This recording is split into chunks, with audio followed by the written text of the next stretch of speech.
a long jumpy rope. Q is for quail, who's acting quite quiet. He thinks he's a giant and feathered up turkey. R is for rabbit with the carrot guitar. He's singing a song to a shimmering star.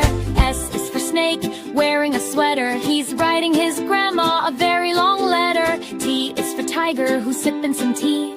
He's sharing a cupcake with a small honeybee. U is for Uriel, a sheep with a beard. He dyed it bright orange, it looks very weird. V is for vulture, who's cooking a stew, but he accidentally put in his left smelly shoe. W is for whale, in the bathtub so small. He's splashing the water all over the wall. X is for X-ray fish, clear as a glass.